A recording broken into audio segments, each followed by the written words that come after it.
Yo, let's fucking react to this shit. Pedro Guerrero is now 70. Where is he now? This is my grandfather. He played for the Dodgers and he played for the Cardinals.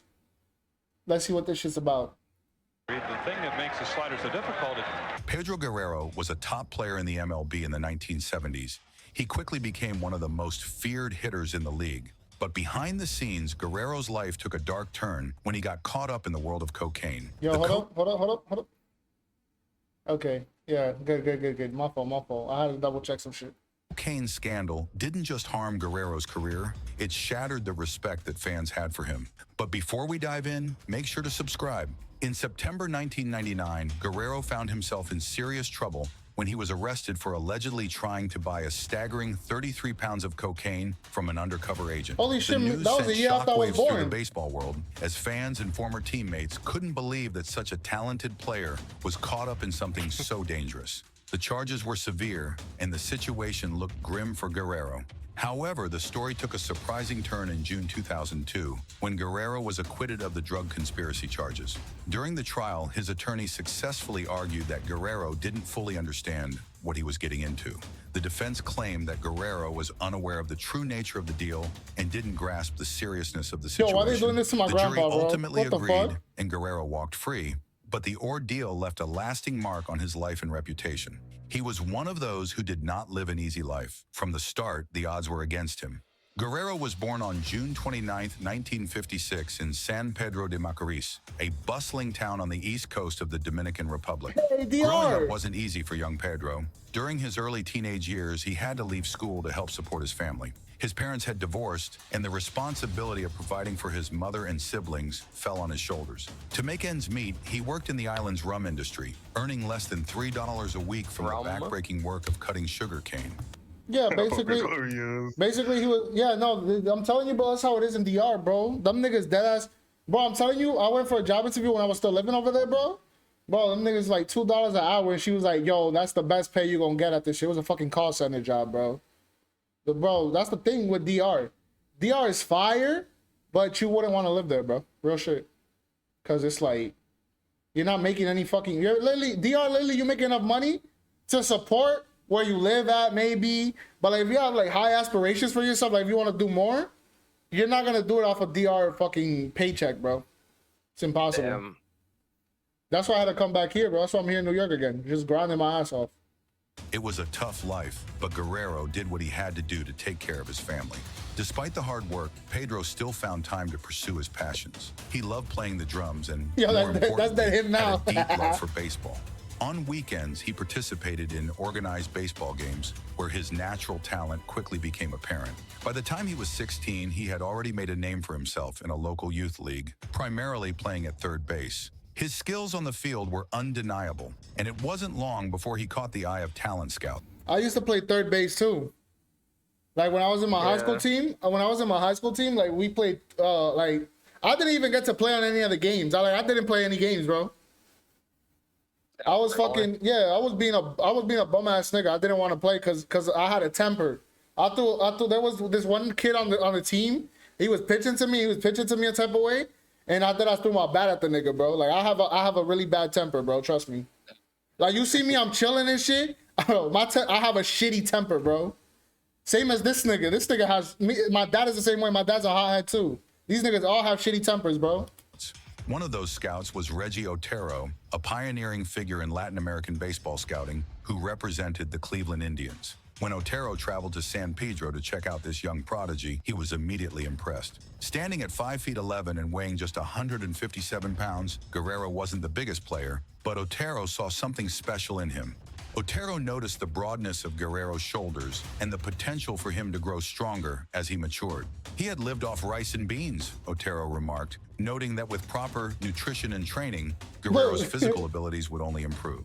In late 1972, after observing Guerrero's raw talent and potential, Otero offered him a professional contract with the Cleveland Indians. The deal included a $2,500 signing bonus, which was a significant sum for the young man and his family. The bonus was set to be paid out on New Year's Day of 1973, marking the beginning of Guerrero's journey from the sugarcane fields of San Pedro de Macorís to the bright lights of professional baseball. His career was an extraordinary one, At just 17 years old, Guerrero took his first steps into professional baseball, starting his career in the Gulf Coast League. This remote rookie ball league was a world away from the big leagues, but it was the beginning of Guerrero's journey. He spent a season honing his skills, showing flashes of the talent that would later make him a star. In April 1974, a pivotal moment came when the Cleveland Indians, in desperate need of pitching, made a trade that would change Guerrero's life. The Indians sent him to the Los Angeles Dodgers in exchange for Bruce Ellingson, a left-handed minor league pitcher. This trade at the time might have seemed like just another move, but it turned out to be one of the most lopsided deals in baseball history. Ellingson only appeared in 16 major league games, while Guerrero went on to have an illustrious career. The trade became a classic example of how one team's gamble can pay off in a big way. The Dodgers personnel director, Al Campanis, had recently hired Reggie Otero, the very same scout who first discovered Guerrero in the Dominican Republic. Otero knew the potential Guerrero had and recommended the Dodgers acquire him. It would take a few more years for Guerrero to break into the big leagues full-time, but the Dodgers knew they had something special. While the Los Angeles Dodgers were winning pennants between 1974 and 1978, thanks to a steady stream of talented pitchers look what he does from here. AAA Albuquerque and savvy trades, Guerrero was busy making a name for himself. He threw his bat at the nigga. I don't think they're gonna show the clip over though. 300, earning spots on minor league Okay, I all-star did the same teams shit, at both bro. first and third base. Guerrero's star was rising, but in 1977, just as he was leading the Pacific Coast League at Albuquerque with a staggering .403 batting average, tragedy struck. He fractured his left ankle while playing in the field. This injury cost him a likely call-up to the majors, delaying his debut and making the wait even longer. Injury. Despite the setback, Guerrero's determination never wavered, and he would eventually prove that the Dodgers' faith in him was well placed. Guerrero finally broke into the big leagues in late 1978. Guerrero's journey in the major leagues began in a September game that wasn't exactly ideal. The Dodgers were getting blown out by the San Diego Padres, but in the fifth inning, Pedro got his chance. He came in to pinch hit for Rick Sutcliffe, a former minor league roommate who would later become a rival. Facing the tough Randy Jones, Pedro stepped up to the plate and delivered a single, marking the first of what would become 1,618 hits in his MLB career. Exactly a year later, he made another big splash by hitting his first major league home. Runoff Padres pitcher Bob Ochinko, wrapping up his 1979 season with 25 games under his belt. By 1980, Pedro was proving to be a key player for the Dodgers. He wasn't just sticking to one position. He was a utility player who could fill in wherever the team needed him. That season, he played in 6 different positions, helping out at second base for the injured Davey Lopes and covering center field for Rudy Law during his slump. Despite bouncing around the field, Guerrero managed to bat an impressive .322 with 7 home runs and 31 RBIs in just 183 at-bats. His versatility and solid hitting made him a valuable asset to the team. The 1981 season brought even more opportunities for Guerrero. When Reggie Smith, the Dodgers' regular right fielder, was sidelined with an arm injury, Guerrero stepped into the role. He was off to a strong start, hitting .325 as the Dodgers took the lead in their division. But just as things were heating up, a player's strike in early June brought the season to a sudden halt. When play resumed in August, Guerrero's performance earned him the first of 5 All-Star selections. Although his batting average dipped to .269 in the second half, the Dodgers had already secured a playoff spot thanks to their strong first half. The postseason was a roller coaster for the Dodgers, with Guerrero struggling at the plate as the team barely survived tough series against the Houston Astros and the Montreal Expos. However, when the World Series rolled around, Guerrero stepped up. Facing the New York Yankees for the 3rd time in 5 years, the Dodgers found themselves down early in the series. But Guerrero played a crucial role in turning things around, particularly in Games 3, 4, and 5. His crowning moment came in Game 6, where he put on a one-man show, driving in 5 runs and racking up 8 total bases with a triple, a home run, and a bases-loaded single. The Dodgers won 9-2, clinching their first World Series title in 16 years, and Guerrero was named co-MVP of the series alongside teammates Ron Cey and Steve Yeager. The following years saw Guerrero continue to build on his success. In 1982, he earned a Silver Slugger Award for his outstanding offensive performance as an outfielder. He also became the first Dodger to hit 30 home runs and steal 20 bases in a season, a feat he repeated the next year. In 1985, Guerrero had an incredible June, tying a major league record with 15 home runs that month and matching the Los Angeles Dodgers season record of 33 home runs. He also reached base 14 consecutive times, falling just 2 short of Ted Williams' record, and led the league in slugging, on base, and home run percentage. But Guerrero's aggressive style of play had its downsides. He was known for being an aggressive base runner, but his sliding technique was less than perfect. During spring training in 1986, he ruptured a tendon while sliding, an injury that sidelined him for most of the season. After that, he ran less frequently on the base pass, but in 1987, he made a strong comeback, batting .338 and winning the UPI's Comeback Player of the Year award. His batting average that year was the highest by any Dodger since Tommy Davis hit .346 in 1962. As the Dodgers reshuffled their lineup, they moved Guerrero from the outfield to third base to replace Ron Cey, who had left the team.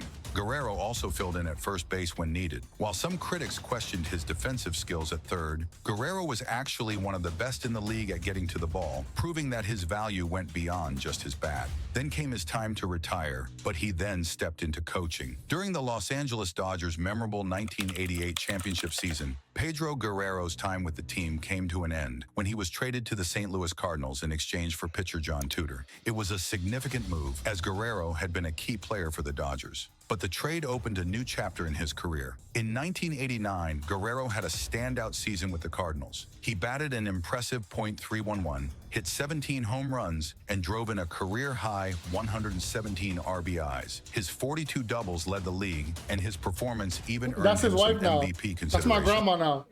However, after that peak, Guerrero's production began to decline. Injuries started to take their toll, and in 1992, a shoulder injury limited him to just 43 games, the last of his major league career. He struggled at the plate, finishing the season with a .219 average and only 1 home run. By 1993, Guerrero found himself without a major league team, so he signed with the Sioux Falls Canaries, an independent team in the Northern League. He spent that season splitting his time between the Canaries and the Charros de Jalisco in the Mexican League. The following year, he returned to the Canaries, trying to keep his baseball career alive. In 1995, he made one last attempt at a comeback, this time with the Midland Angel, the Double-A affiliate of the California Angels. However, after that season, Guerrero decided to retire from professional baseball. Over his 15-season career, Guerrero played in 1,536 games and left behind an impressive legacy. He finished with a .300 batting average, racking up 118 hits, 730 runs, 267 doubles, 29 triples, 215 home runs, and 898 RBIs. He also had 97 stolen bases, 609 walks, and boasted a .370 on-base percentage and a .480 slugging percentage. Defensively, Guerrero played at all 3 outfield positions, as well as first, second, and third base, recording a solid +77 fielding percentage. In 26 postseason games, he batted .225 with 20 hits, 4 home runs, and 16 RBIs. After stepping away from the game, Guerrero was out of baseball for several years until 2011, when his former teammate, Mike Marshall, who was then the commissioner of the Arizona Winter League, hired him as a hitting instructor. In 2012, Guerrero took on a new role as the manager of the Tijuana Truenos in the Liga Norte de Mexico. The following year, he became the manager of the Vallejo Admirals in the Pacific Association of Professional Baseball Clubs. But his time there was cut short when a new ownership group took over the team and relieved him of his duties. In 2014, Guerrero found success once again when he was named the manager of the Rieleros de Frontera in the Liga del Norte, based in Monclova, Mexico. Under his leadership, the Rieleros had a remarkable season, culminating in a championship win.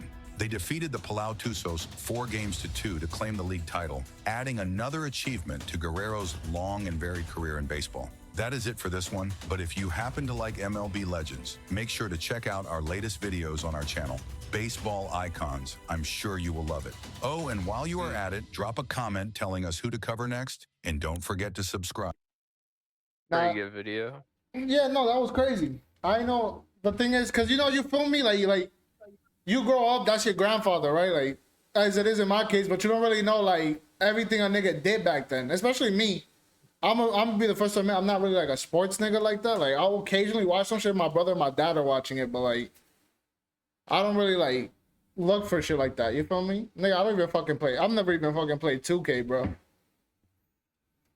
But Yeah, that shit's hard. That shit's hard. It's fine that they did that shit. Like, of course, I know about like the scandals and shit, like you know, with the drugs and shit. Like, I know about that, but like, that's mostly the thing is that the people report mostly for the most part, people report on all the bad shit. So like it's a given that was something that like we as his family are gonna fucking know about because it's like they report they want to glorify all the bad shit, but then then you really gotta dive in deep to look for like all the good stuff, and it's like. I mean, no, but it's fine that they did this. Like, I hadn't seen it. My brother just told me about it. My mom just told me about it. This shit came out 10 months ago. Damn, I hadn't even known about it. Nah, but that's what's up. That's lit. That's lit. That's lit. I'm gonna try to see if I get my grandfather on the stream one day, bro. Hopefully I can. Hopefully I can get him on the stream and I can get my other grandfather on the stream too. Hopefully one day. But my other grandfather is more like, you know, for the Spanish and Dominican niggas. Cause my other grandfather, he's a famous singer in DR. Yeah. So it's like y'all gonna be in the stream and y'all gonna be like, who the fuck is this nigga? Why should we care? But like, nah, I mean, it is what it is. That was a good video. It was fire.